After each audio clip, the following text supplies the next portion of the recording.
이 시간 은혜 받으실 하나님의 말씀은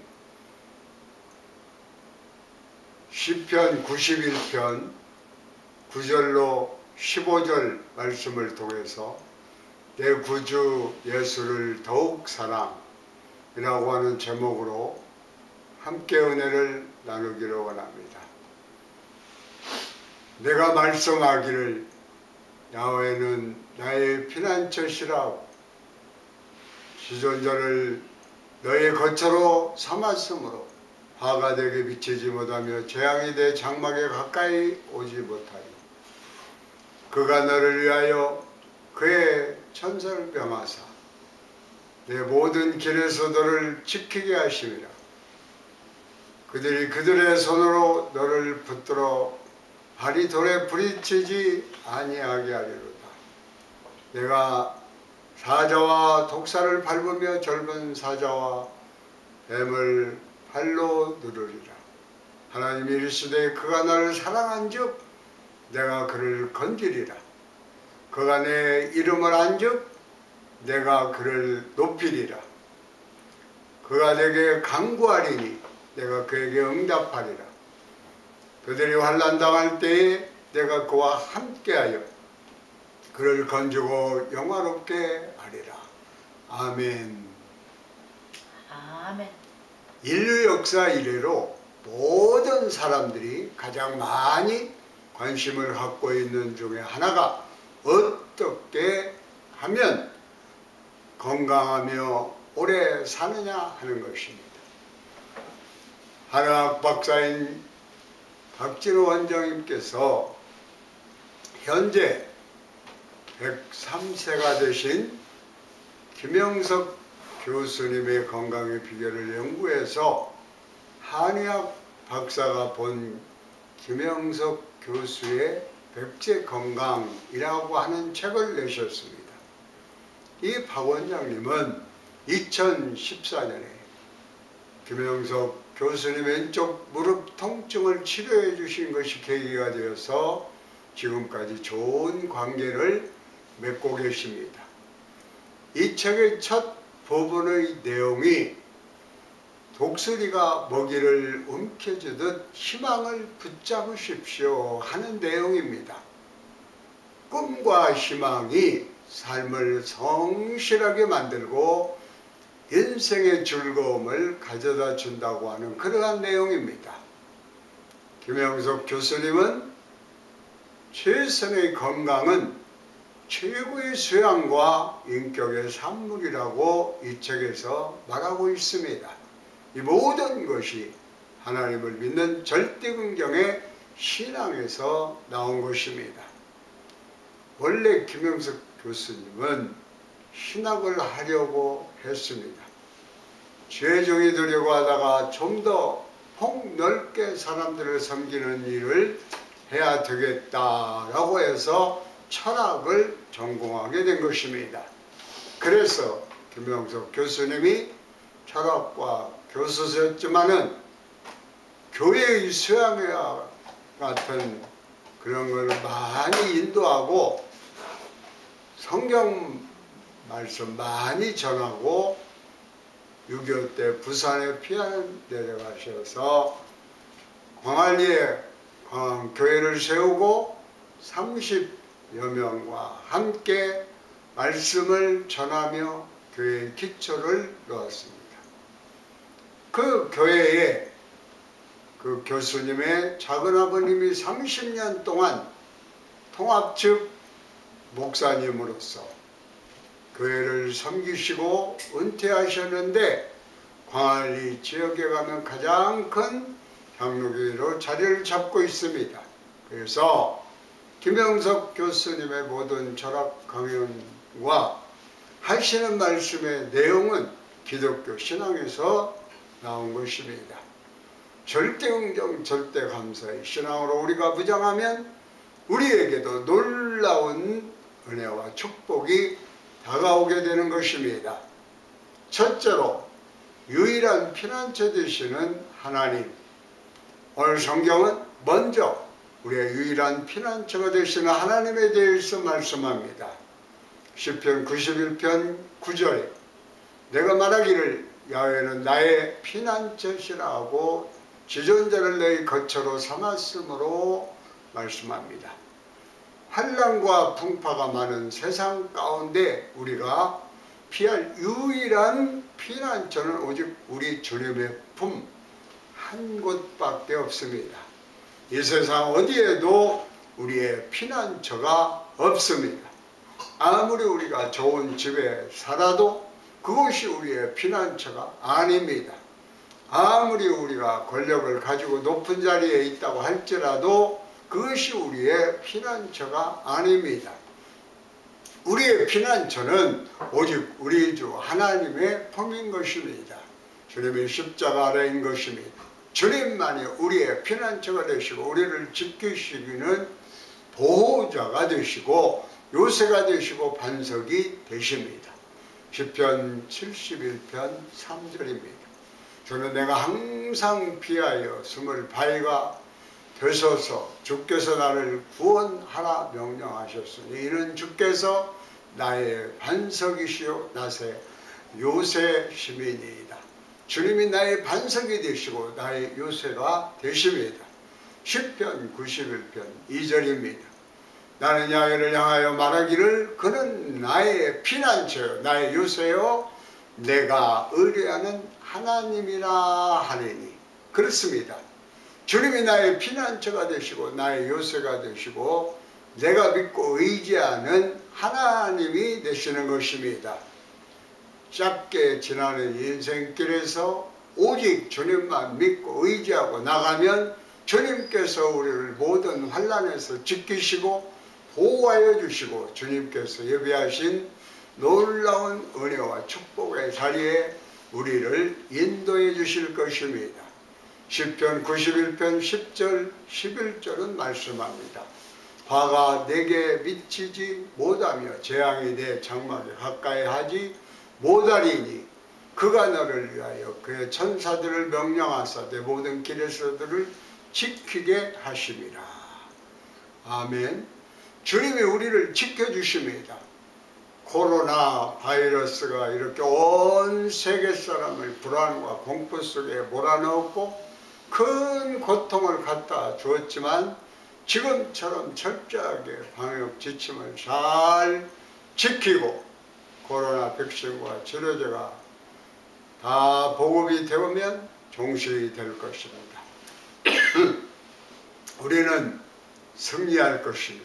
무엇보다 전지전능하신 하나님께서 우리와 함께 하시고 우리를 사냥꾼의 올무와 극한 연병에서 우리를 건져주실 것입니다. 시편 91편 3절입니다. 이는 그가 너를 새 사냥꾼의 올무에서와 심한 전염병에서 건지실 것이니라.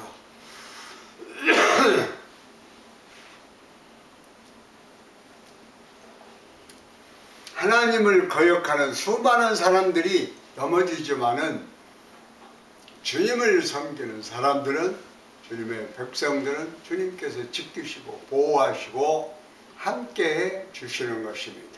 시편 91편 7절입니다. 1000명이 내 왼쪽에서 10,000명이 내 오른쪽에서 엎드러지나 이 재앙이 내게 가까이 하지 못하리로다. 아멘. 전적으로 하나님을 믿고 의지하고 나가는 여러분 되시기를 바랍니다. 우리가 믿음의 사람으로 살면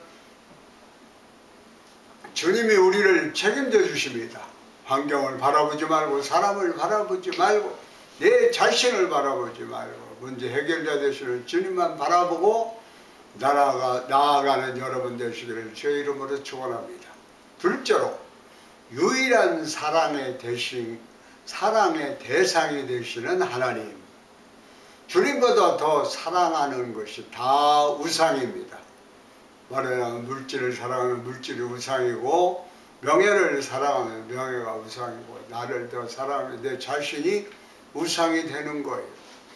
시편 91편 14절에 하나님이 이르시되 그가 나를 사랑한즉 내가 그를 건지리라. 그가 내 이름을 한즉 내가 그를 높이리라. 우리가 주님을 사랑하기 때문에 우리를 건져주시고 우리가 주님을 사랑하기 때문에 주님이 우리를 높여주신다고 성경은 밝히 말씀하고 있어요. 아멘. 우리 온 마음과 뜻과 정성을 다해 주님을 사랑할 때에 하나님의 은혜와 축복이 임하게 됩니다. 예수님이 말씀하셨어요. 마태복음 22장 37절에 예수께서 이르시되 내 마음을 다하고 목숨을 다하고 뜻을 다하여 주 너의 하나님을 사랑하라 하셨으니 마음을 다하고 목숨을 다하고 뜻을 다하여 주 하나님을 사랑하면 주님께서 우리의 일생을 책임져 주시는 것입니다. 아멘. 다시 고백합니다. 10편 18편 1절에 나의 힘이신 야훼 내가 주를 사랑하나이다. 나의 힘이 되시는 주님, 나의 모든 것이 되시는 주님, 내가 주님을 사랑합니다. 내가 주님만 사랑합니다. 내가 주님만 의지합니다. 이 세상 것은 내가 바라보지 아니하고 주님만 믿고 의지하고 바라보고 나아가오니 주여 함께하여 주시옵소서. 주여 우리에게 은혜 내려 주시옵소서. 우리가 두렵고 떨리는 마음으로 주님을 섬기고 주님의 말씀을 짓게 행할 때 하나님의 은혜가 우리에게 폭포와 같이 임하게 되는 것입니다. 신명기 11장 1절은 권면합니다. 그런즉 내 하나님 야훼를 사랑하여 그가 주신 책무와 법도와 규례와 명령을 항상 지키라. 주님을 사랑하고 주님의 말씀을 짓게 행할 때 우리에게 복을 내려주십니다. 신명기 11장 13절에서 14절입니다. 내가 오늘 너희에게 명하는 내 명령을 너희가 만일 청종하고 너희 하나님 야훼를 사랑하여 마음을 다하고 뜻을 다하여 섬기면 야훼께서 너희 땅에 이른비 어린비를 적당하게 때를 따라 내리시리니 너희가 곡식과 포도주와 기름을 얻을 것이요. 말씀을 잘 듣고 짓게 행하면 우리의 필요할 것을 주님이 채워주신다는 거예요. 무엇을 먹을까 무엇을 마실까 우리가 염려하지 않게 만들어주시는 것입니다. 왜 우리가 염려합니까? 왜 우리가 걱정합니까? 전적으로 주님을 믿고 의지하지 않기 때문에 우리가 염려하고 걱정하는 것입니다. 염려할 시간에 걱정할 시간에 단식할 시간에 불평할 시간에 주의 말씀에 귀를 기울이고 말씀을 묵상하고 말씀을 고백하고 믿음으로 전진해 나가는 여러분 모두가 되시기를 주님의 이름으로 축원합니다. 프랜시스 첸 목사님이 Crazy Love 미친 듯 하나님을 사랑하라 하는 책을 써냈습니다. 여기에서 이런 말씀을 합니다. 당신은 예수 그리스도와 지독한 사랑에 빠진 사람인가? 아니면 마지못한 미지근한 반쪽짜리 헌신 같은 단어가 떠올리는 사람인가? 자신을 살펴보라고 하는 것입니다. 그러면서 자신을 살펴보는 18가지 저항을 말씀하시는데 제가 여기에서는 10가지만 소개하기를 원합니다. 첫째로 Sunday Christian, 주일만 크리스찬. 두 번째로 헌금과 기부는 여유 있을 때만 한다. 셋째, 하나님보다 타인의 임하고 신경을 쓴다. 넷째, 감동은 받지만 실천을 하지 않는다. 다섯, 복음을 전하지 않는다. 여섯, 세상의 기준에 따라 산다. 일곱, 목숨을 다해 하나님을 사랑하지 않는다. 여덟, 천국보다 세상에 더 관심이 많다. 아홉, 가난한 사람들에게 베풀지 않는다. 열째로, 믿지 않는 사람들처럼 산다. 첫 번째 선데이 크리스천이 아닌가. 주일에는 교회에 나와서 예배를 드리는데 일주일 내내 주님을 믿고 사는 사람이 아닌가 하는 질문입니다. 둘째로, 주님 앞에 헌금을 드리고 기부하는 일은 여유가 있을 때만 하지 내가 힘들고 어려운 때는 전혀 관심도 없는 모습이 아닌가. 셋째로, 하나님보다 다른 사람이 나를 어떻게 볼까? 다른 사람들의 이목에 더 신경을 쓰지 않는가? 하나님은 보이지 않고 사람들은 보이니까 사람들이 보이는 사람들 앞에는 잘 보이려고 하지만 하나님 앞에는 적당히 마음대로 사는 사람들이 꽤 있습니다. 예처로 감동은 받지만 실천은 하지 않는다. 말씀을 들을 때 때때로 감동은 받는데 그대로 살지 아니하고 그냥 물 흐르듯이 잊어버리고 지나가는 사람들이 있습니다. 다섯째, 복음을 전하지 않는다. 전혀 믿지 않는 사람들에게 복음을 전하지 않고 혼자서만 교회에 왔다 갔다 하고 있지 않은가. 여섯 번째, 세상의 기준에 따라 산다. 대단히 불행하게도 하나님 법대로 살지 아니하고 세상에 나가서 적당히 죄와 타협하고 사는 사람들이 많이 있습니다. 일곱 번째로 목숨을 다해 하나님을 사랑하지 않는다. 여덟 번째, 천국보다 세상에 더 관심이 많다. 세상 일에 관심이 많고 세상 것을 얻기 위해서 그저 정신을 잃고 그것에 빠져 있다면 그것은 우리가 부끄러운 신앙생활을 하는 것입니다. 아홉 번째, 가난한 사람들에게 베풀지 않는다. 나는 풍성한 삶을 살아가고 있으면서도 우리 주변에 가난하고 병든 사람을 돌아보지 않는 모습이 아닌가. 마지막 열 번째, 이것이 우리가 좀 심각하게 고민해 보아야 합니다. 믿지 않는 사람들처럼 산다. 직장을 다니는데 믿는지 믿지 않는지 몇 년 동안 교회를 다녀도 구분이 안 되는 사람이 있습니다. 나중에 저 사람 교회 다녔어? 이렇게 얘기를 듣는다면 우리는 정말 세상에 살면서 믿는 사람들의 본을 보이지 못한 것이라 할 수 있습니다. 직장 다니는 사람들을 보면 믿지 않는 직장에서 매일 저녁 모여서 회식을 합니다. 그리고 요즘은 코로나 때문에 좀 나아졌죠. 옛날에는 걸핏하면 오늘 저녁 회식이다 하고 모여가지고 술이 만취되게 먹습니다. 그런데 세상 어울려 살려니까 전혀 내색을 하지 않고 그들과 어울려 지냅니다.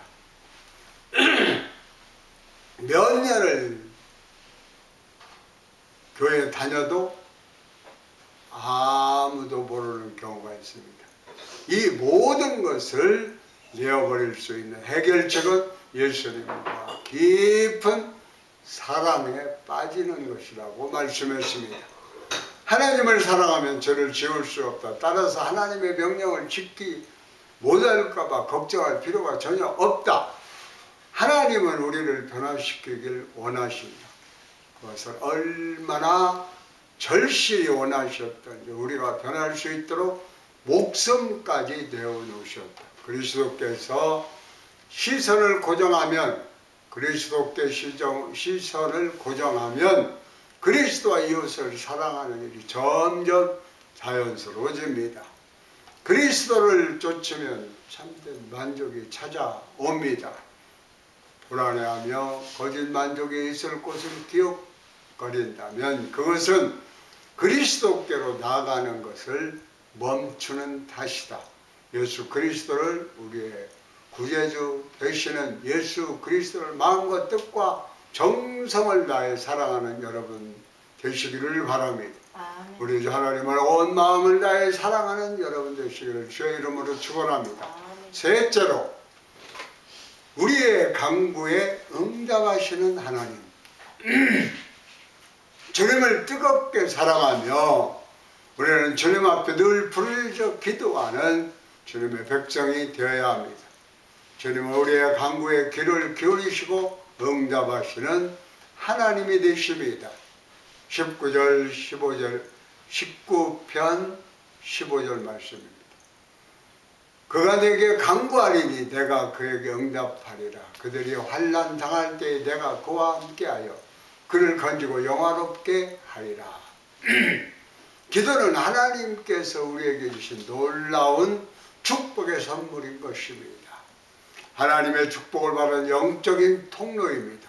하나님과 영적으로 만나 교제하는 그 놀라운 은혜와 축복이 기도를 통하여 우리에게 이루어집니다. 일생 살아가며 주님과 동행하는 삶을 살기 위해서 우리는 기도를 생활화해야 합니다. 기도를 습관화해야 합니다. 일찍 아침에 일어나서 기도하고 낮에도 기도하고 저녁에 잠들기 전에도 기도하고 또 기도해야 됩니다. 좋은 일이 우리에게 다가옵니다. 환난을 당할 때, 문제를 당할 때, 어려움을 당할 때 우리는 부르짖어 기도해야 됩니다. 성경에 밝히 환난 날에 나를 부르라 내가 너를 건지리니 내가 나를 영화롭게 하리라 라고 말씀하고 있어요. 부르짖어 기도하면 주님께서 우리를 건져주시고 우리를 통해서 영광을 받으신다고 성경은 말씀하고 있어요. 왜 우리가 문제를 해결하지 못합니까? 문제를 만나서도 기도하지 않고 사람을 찾아다니기 때문에 그래요. 이 사람 저 사람 찾아다니며 도움을 간구합니다. 안타깝고 억울한 것을 하셔야합니다. 그러면서 정작 하나님 앞에서는 기도하지 않습니다. 여러분 아무리 바쁘고 아무리 힘들고 아무리 어려워도 주님 앞에 기도하는 것이 제 우선순위가 되기를 주의 이름으로 축원합니다. 아멘. 너무 힘들고 어려울 때는 금식하며 기도해야 합니다.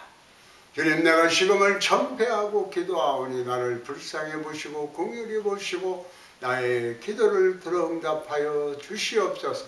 부르짖어 기도하고 기도하면 하나님께서 기적을 베풀어 주십니다. 마태복음 5장, 6장, 7장은 산상수훈이라 해서 예수님께서 주옥같은 말씀을 하셨어요. 그리스도인이 어떻게 살아야 될 것인가를 가르치는 말씀입니다. 그곳에서 주기도문을 가르쳐주고 있는데 9장에서 기도에 대해서 이렇게 강조하셨습니다. 7절, 8절에 구하라 그리하면 너에게 주실 것이요 찾으라 그러면 찾을 것이요 문을 두드리라 그러면 너에게 열릴 것이니 구하는 이마다 받을 것이요 찾는 이가 찾을 것이요 문을 두드리는 이에게 열릴 것이니라. 11절입니다. 너희가 악한 자라도 좋은 것을 자식에게 줄 줄 알거든 하물며 하늘에 계신 너희 아버지께서 구하는 자에게 좋은 것을 주시지 않겠느냐. 너무나 힘들고 어려운 일을 당했을 때 아무에게도 말 못할 깊은 고민과 괴로움과 상처가 있을 때 너무 몸이 아파서 병상에 누워 눈물 짓고 있을 때 그 누구도 나를 찾아오지 않고 외로움의 자리에 혼자 내동정이 쳐졌을 때 바로 그때가 주님께 부르짖어 기도할 때인 것입니다. 주여 나를 불쌍히 여겨 주옵소서. 나를 긍휼히 여겨 주시옵소서. 내가 죽게 되었나이다. 부르짖어 기도하고 또 기도해야 됩니다. 주님께서 내 마음에 평안을 주실 때까지 기도해야 됩니다.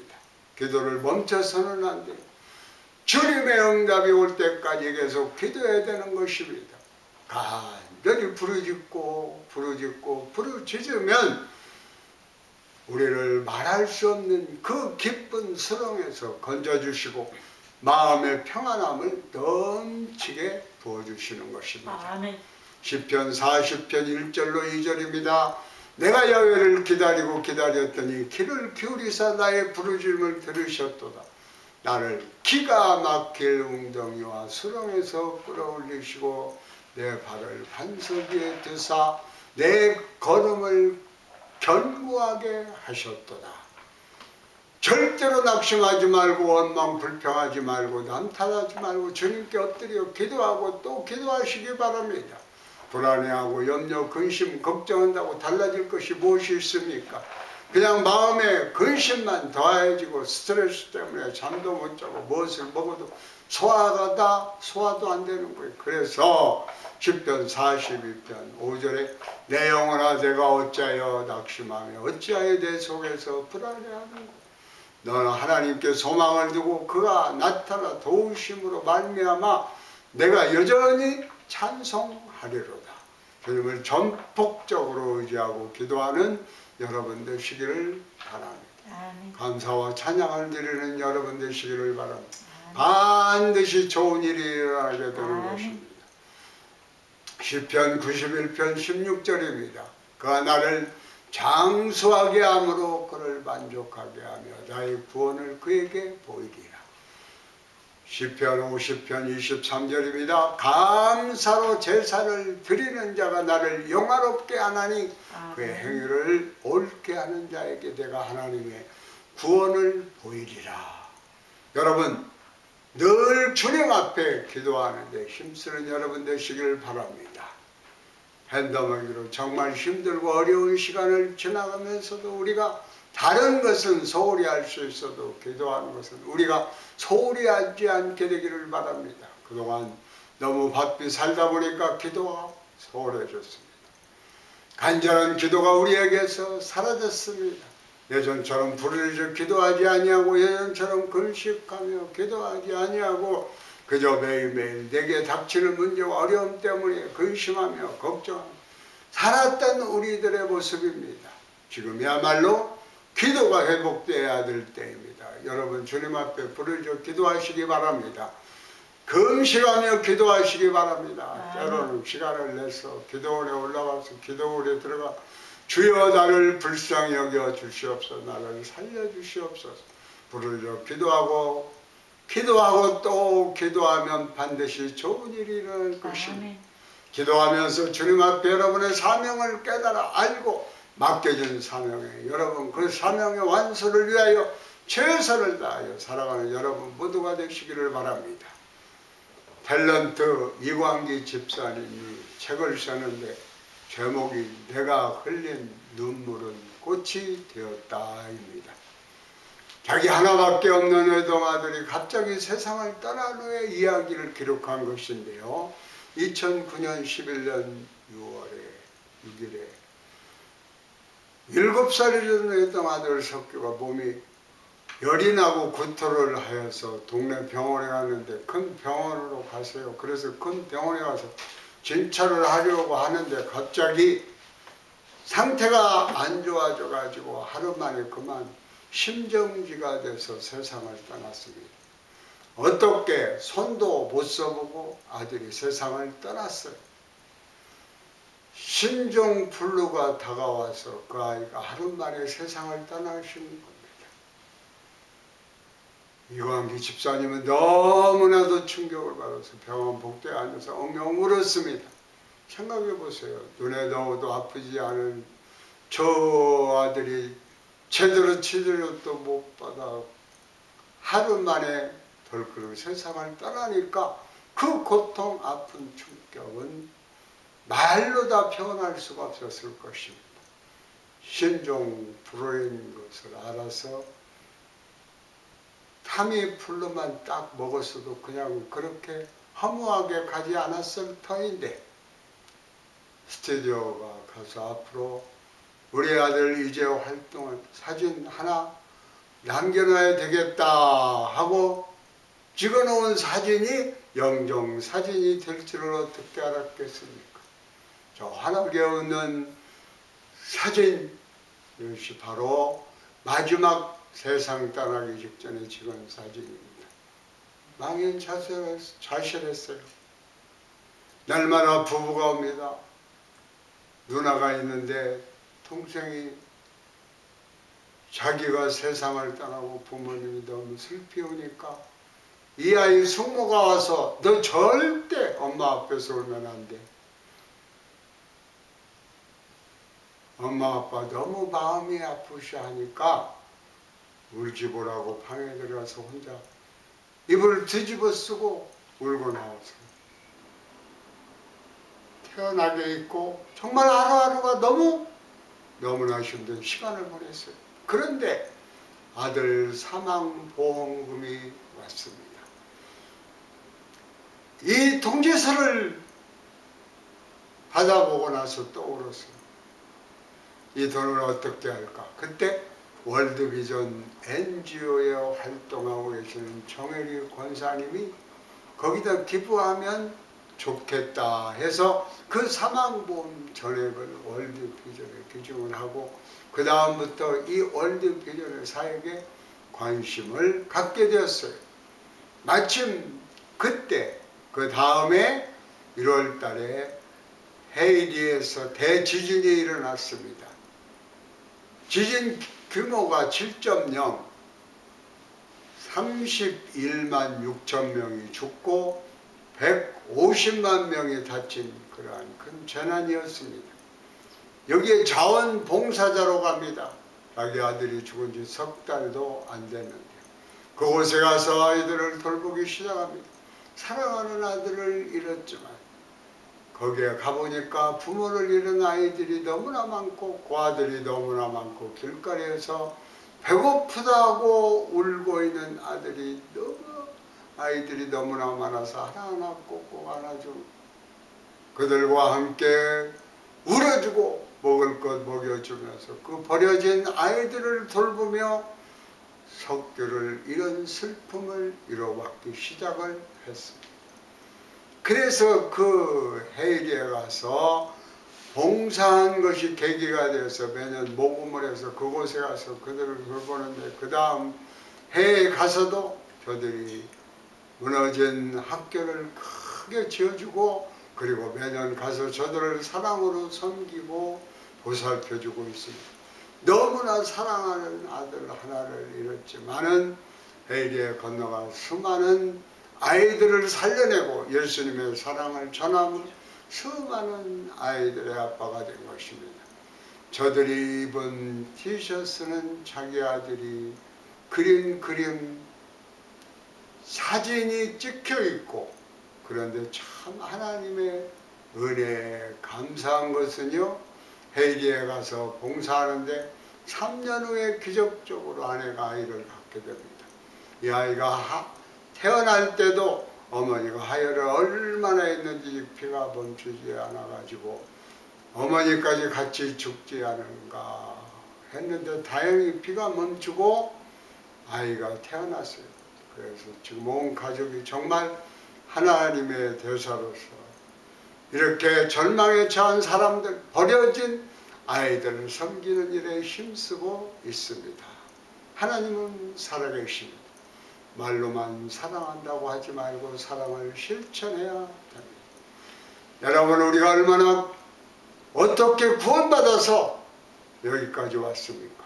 한 번뿐인 인생 아닙니까? 언제 주님이 부르실 텐데 주님이 보시기에 부끄럽지 않은 삶을 살아가는 우리 모두가 되어야 되겠습니다. 우리가 주님 앞에 우리의 사랑을 고백하면서 이제 남은 여생 하나님의 영광 위에 살기 바랍니다. 하는 마음으로 찬송가 511장을 부르면서 오늘 말씀을 마치려고 합니다. 주님, 내 호흡 닿는 그날까지 주님을 사랑하고 주님을 섬기며 주님의 영광을 위해 헌신하겠습니다. 아멘. 믿음의 고백으로 드려진 찬양이 되기를 바랍니다. 제목은 내 구주 예수를 더욱 사랑. 내 구주 예수를 더욱 사랑. 엎드려 비는 말 들으소서. 내 진정 소원이 내 구주 예수를 더욱 사랑, 더욱 사랑. 이 세상 떠날 때 찬양하고